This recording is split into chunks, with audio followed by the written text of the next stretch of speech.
presentation so far. Well, good presentation so far. Thank you for your good questions. So yesterday I attended to a very nice and meaningful panel called Indigenous Business Evolution. There was Bud Rich, Richard Ewing, and Stuart Van Bieber amongst all. And they shared their experiences of training youth from communities and developing skilled staff for their businesses. And that was a very nice panel. And this is exactly what the next presentation is about. Reminding you that there is no development, nothing happens without the right workforce. We need to train local capacity, and this is exactly what Scott is doing. Scott Skizzy is the lead instructor of the Environmental Monitoring Certificate program at Yukon University.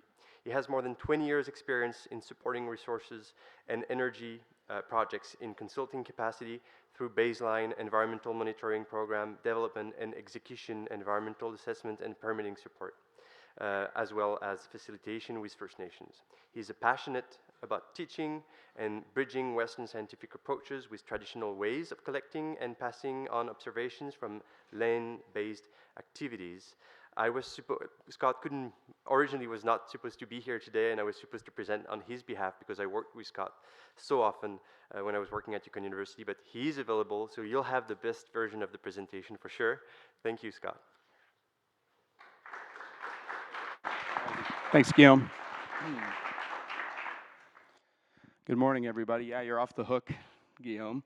Yeah, our schedule shifted a little bit, so I do have the pleasure of being able to come and talk a little bit about the program that I instruct at Yukon University. And just got to freewheel it. All right. Well, I know from doing a lot of teaching that walking back and forth helps distract you from things that might be happening over there at that table, so I'll just do a little bit of that. I do want to say it's the first time I've been back to geoscience in quite a number of years. Like Guillaume mentioned, I do have a background in consulting, and I've spent a fair bit of time with a number of you in the room. It's so great to see so many friends, and now friends of our program at Yukon University. Maybe I'll just start by giving a little bit of a story. I was going to kind of do this over a slide, but the slide was not going to be very helpful. So let's go back 2016, 17. I was buried in baseline environmental programs at Kuzikaya Project and some Minto water license amendments. And around that time, industry and First Nations in Yukon were reckoning with a challenge and a problem. That problem stems out of a really good thing, which is that modern licenses and authorizations and approvals for mining in Yukon, rightly so, dictate that Yukon First Nations and local First Nations and communities benefit from these projects. And these licenses and authorizations mandate projects to hire locally and hire local First Nations. What was happening, and industry and First Nations identified this, was that local First Nations staff tend to gravitate towards environmental departments at mining projects. Like a lot of us, they want to work outside, want to work on the land, and there's a real deep-seated desire to be more connected to the land. And so environment and environmental monitoring at mining projects tended to attract First Nation staff, but they weren't staying in the positions. And often the overwhelming nature of arriving at an industrial site and the intense emphasis on safety culture, a whole new language, a community of living in camp, an entirely different lifestyle, not to mention the technical nature of a lot of the work, was making it really challenging for these positions to be held. And that wasn't working for industry, not working for First Nations. So together they came to Yukon College at the time and asked if there was something that could be done in training to help bridge this and lead to some of these opportunities being more durable, so to speak.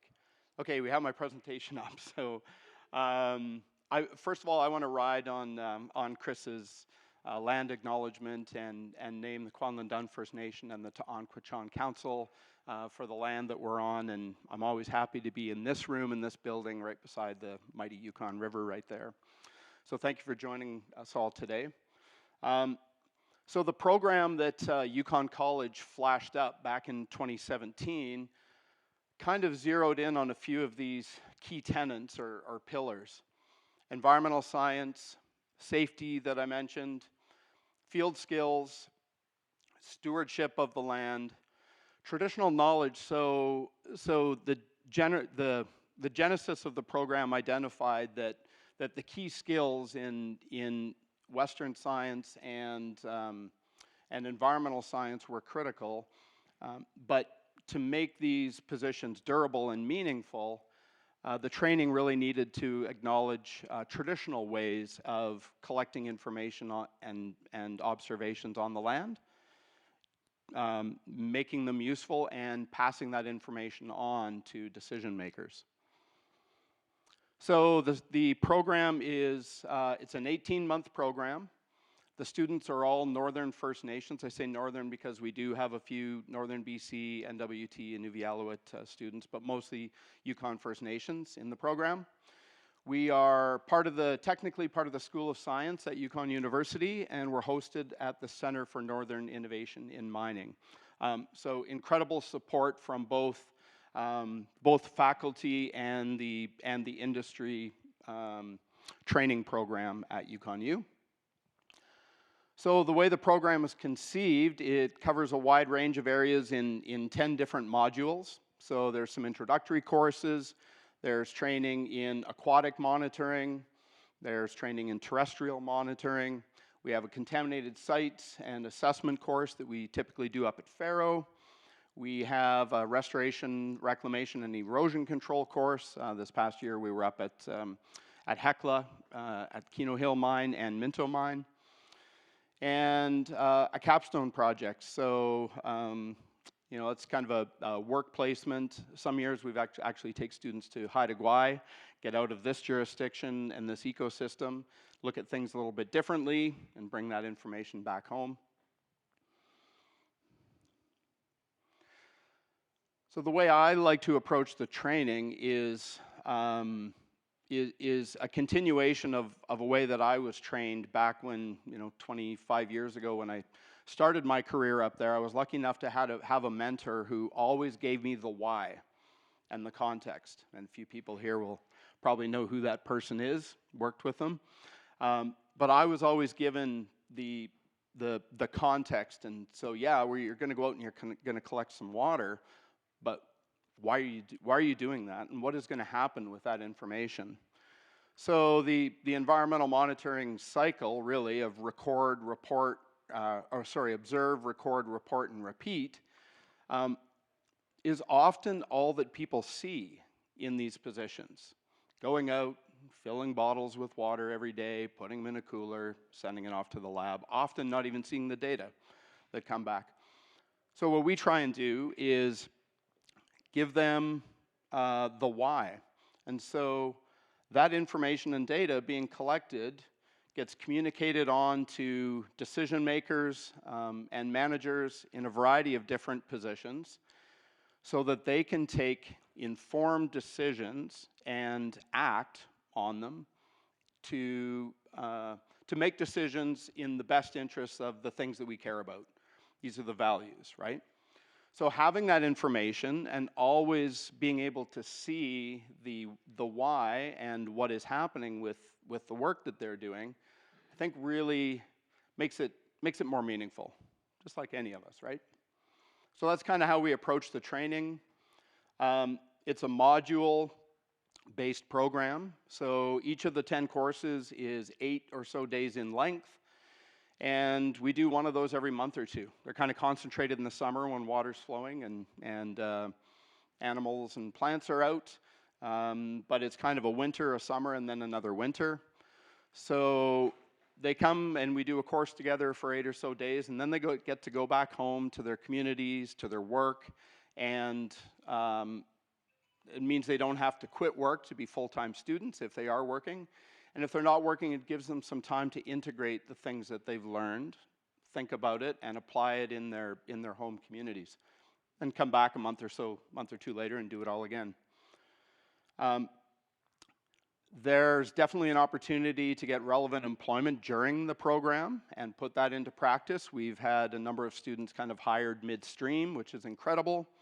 And this structure also avoids students having to spend extended periods of time away from home. A number of our students, most of them in fact, are from the communities, so they don't need to come to Whitehorse and be full-time students. So we kind of split the days 50-50. We spend mornings in a classroom environment. That classroom is often the kitchen at a mine camp. After breakfast is done, we'll set up a board and kind of take over a space, explore some concepts in theory, and then in the afternoons we go out into the field. We're really lucky to have incredible support from industry and mining and reclamation companies now often provide access to their sites, food, accommodation, and teaching space at the camps. And being on these sites for 4 to 8 days at a time really helps to demystify that work culture. And so students and prospective employees get a chance to be on the sites. They get to live in camp. They get to learn what the rhythm of the day is, how to be a respectful part of a camp community and be a part of that family. And then go out and work long days and kind of do it all over again. So they get a chance to really feel that, but then they get to go home and they don't have to stay there for a full 2-week shift. But we see that really working to demystify things. There's a ton of work in this field right now, as you all probably know. Huge demand. There's a reasonable likelihood of employment near their home community. It's a great job to have. We talk about environmental monitors being among the first at sites and definitely the last ones to leave. So these are durable positions that really buck the commodity cycles. Monitoring takes place throughout at projects. And it promotes a healthy lifestyle and fitness. We get out on the land and we hike around. So just a few photos from some of the sites that we've been at. We have spent a fair bit of time up at Keno Hills site, now owned by Hecla. We've been to being referred to as the disaster site, but some really great training there actually at Victoria Gold earlier on. We get out of the Yukon jurisdiction every once in a while too. There's some training that happened down in BC. Chris, I think you were talking about Willow Pole drain construction, so there's a little bit of work we did, not with YSR, but previous to them at Victoria Gold. Invertebrate sampling, stream hydrology, all the things. I do a fair bit of the instruction, but I bring in guest instructors too, and I can see a lot of you in the room here today, so I'm not going to name them all, but we have great support from Ausenco, Corgeo, and Cerro, IEG, EDI, YSR, all the acronyms, and sites. We've obviously been to Minto site. Great support from the Coffee Project and Hecla over the years. We do some fish work in the summer in Cluckshoe Creek. We're lucky to get down there and spend time with salmon. The Cluckshoe and Alsek drainage is separate from the Yukon River and has very strong salmon returns still, so we're grateful to be in CAFN territory there. Stream bottom measurement trainings, more flow training. This is Jody from CarMax. Jody burned through the program with incredible enthusiasm and has been working with a number of different companies in the CarMax area since, and is one of our program ambassadors. We always like to check in with him, and he's happy to talk to our students about the work that he's been doing. Wolverine Mine, doing some soil and vegetation monitoring, training there. We get out on the lakes. We spend our course in May down in Atlan just after the ice goes off, and looking at the Runner River Hydro project there on Pine Creek. Hey, there we go. Look familiar, Ben? Yeah, that's Ben's project up in Minto. Journey from Osenko at the time, touring our crew up there. And Mount Nansen.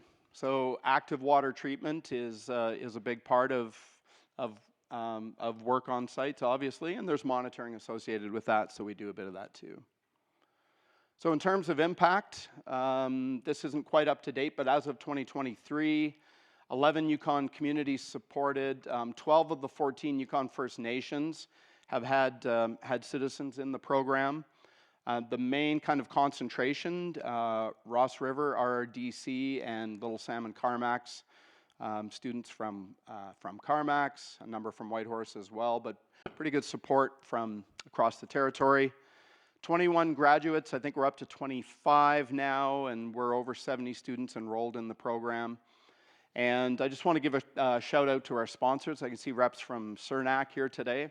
So CERNAC and the Faro Mine Remediation Project fund the majority of our project, and combined with the in-kind support from industry allows us to go to all these incredible places and not just have to sit in classrooms at the university. So thanks to all the experts and industry supporters who have collaborated with us over the years, and looking forward to talking to more of you about how we can further support your training needs and how you can support us. Thanks.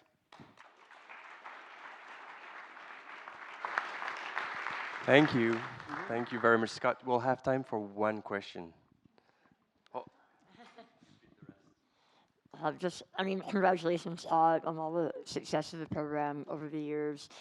What do you see as the next step in the program? I imagine that you have a vision on maybe what it could become. What is that in your mind, and how can industry support you? Good question. Yeah, I have been thinking about it. I'm only 0.7 at the university. I still do some consulting work. We have a great team there with a student coach and a program coordinator. But we're constantly getting requests from First Nations or project-related teams for boutique or kind of custom training around environmental monitoring. Can you come and deliver a week of introductory training, or specific to this project that we have, could you develop something that would support training for that project? And we currently don't have the capacity to be able to react to those. But those are incredible opportunities that the immediate next step, I want to find another person like me, another instructor who I can work with to help deliver our core program and also these opportunities that can then serve as great introductions into the program too. So we, like a lot of universities and programs at university, we're dealing with some low enrollment right now. That's actually why I'm here, is because our course got postponed. We didn't have enough students to run the course. So we are, despite the canvassing and recruiting, we're seeing a little bit of a dip, which is across institutions. So getting back in front of the right potential students is another part of it as well. And then I also think, Jenny, just staying in touch with industry about what the needs are. So as new projects come up, as existing projects, fall off the sides of hills and turn into reclamation and maintenance projects, those needs change a little bit too, right? And so, yeah, I encourage you to seek me out if you have a project and think could benefit from it in the future. We're all ears, and we're pretty nimble at this point, so hope that helps.